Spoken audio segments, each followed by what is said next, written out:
N,N-dimethyltryptamine, the spirit molecule, found naturally in nature and you and I. It's been a recent trend lately for people who want to take a wild trip of self-discovery or ultimate terror. People pay hundreds of dollars to attend retreats and spas deep in the jungle. Psychedelic tourism is what it's called. However, DMT and ayahuasca have been used for thousands of years by indigenous people in the Amazon, usually shaman or spiritual leaders.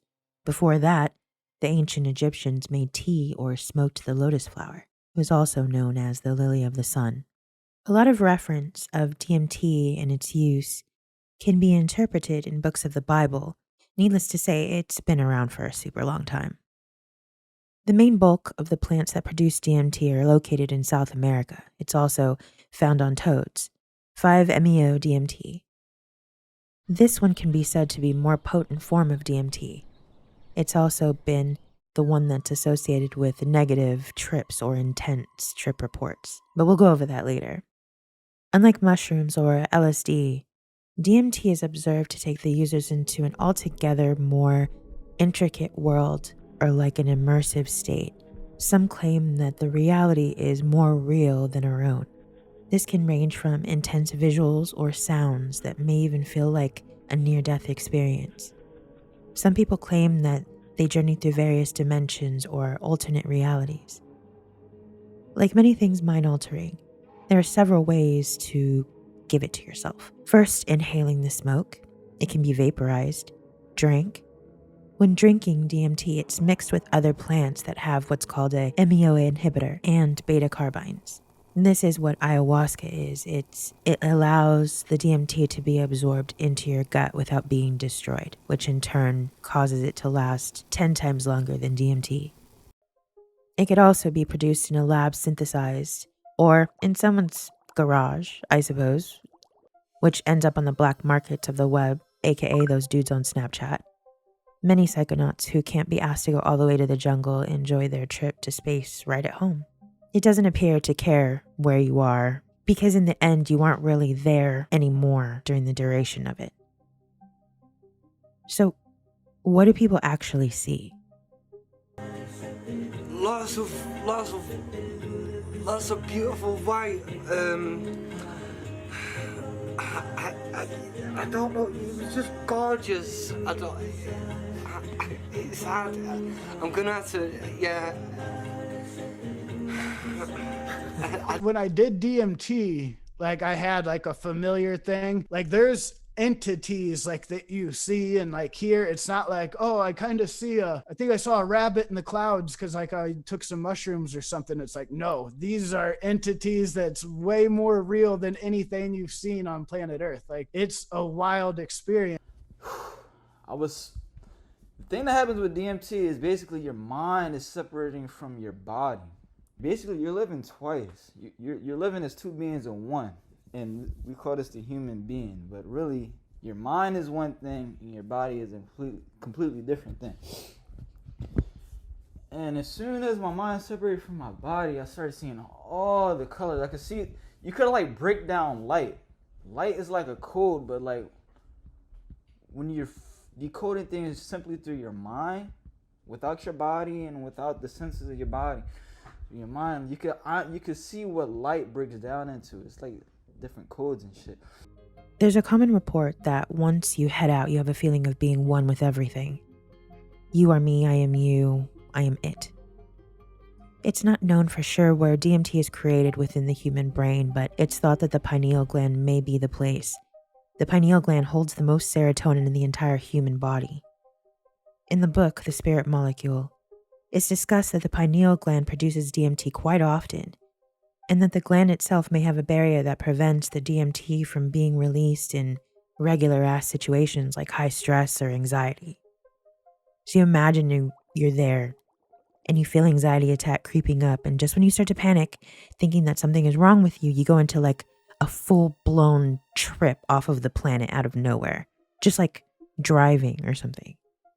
Schizophrenic patients were studied to have significantly smaller pineal glands than others that participated, which was about 80 cases. This included 16 cases of unipolar depression, 17 cases of bipolar disorder, and 17 of schizophrenia. The schizophrenic patients were the only group that measured a smaller pineal gland consistency.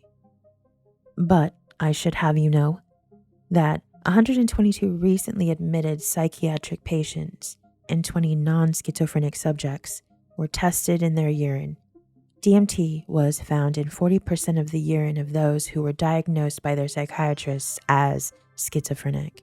So there does seem to be a relationship between the two, but it doesn't appear that the symptoms determine the amount of DMT released in the urine, so please don't drink someone's pee. The entities is what is really interesting to me. There are reports of hundreds of people, if not thousands, who experience meeting the same sort of figures. They're often referred to as entities.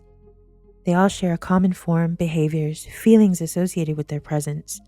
Some of the things people see are machine elves or jesters. They'll see serpents, dragons, angels, aliens, insectoids.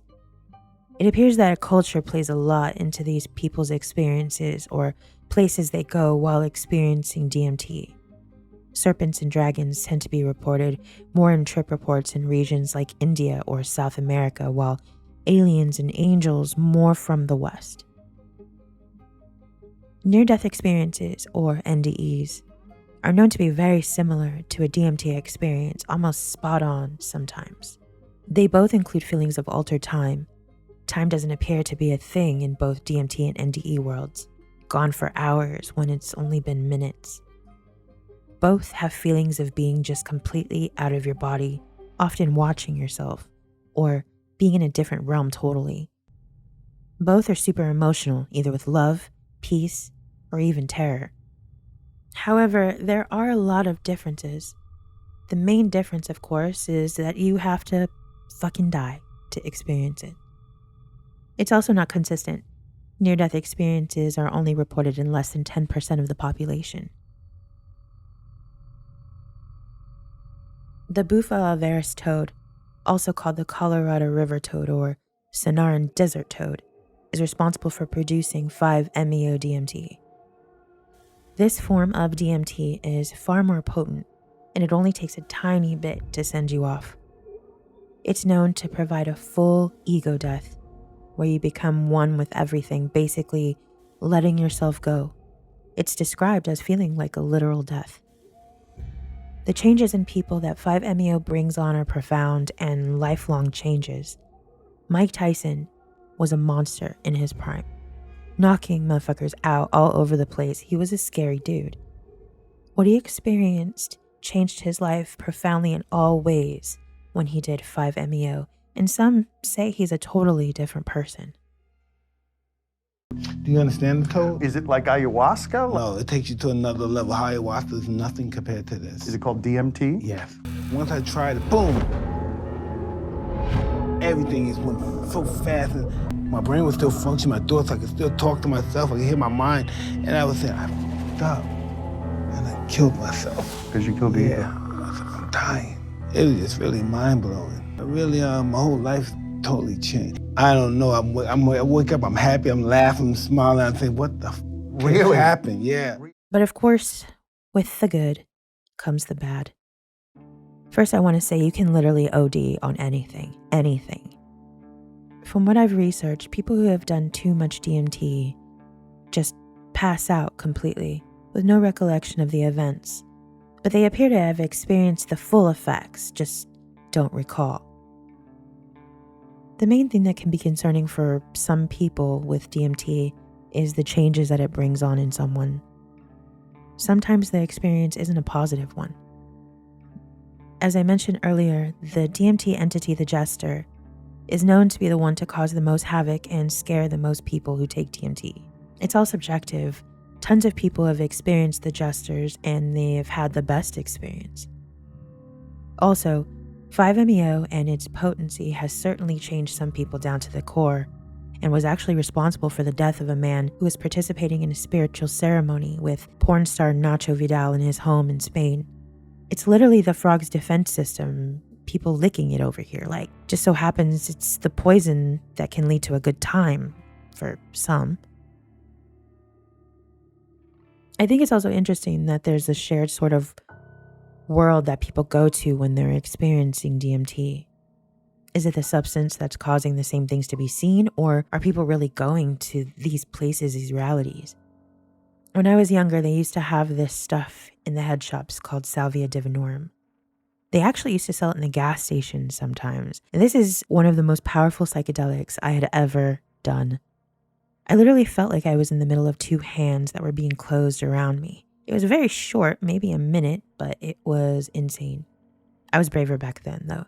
I'd be damned nowadays. Damned. I really hope that you enjoyed this video. This is one of those subjects that I can go on and on about. I'm so curious about the consciousness and the mind. It just sends me. If you want more videos like this, let me know and we'll go for it. If you want some trip reports, let me know also, because some of those can be really crazy and scary. For tons of extra content, vlogs, scary stories, consider becoming a member. All proceeds will go directly back into the channel so I can provide quality content for you guys. I also want to give a super special thanks to Dazzling Dyson Dojin. Thank you so much for your support. It means more to me than you could ever know. Anywho, thanks for watching. My name is Crystal. This is Getting Spooky, and I'm out.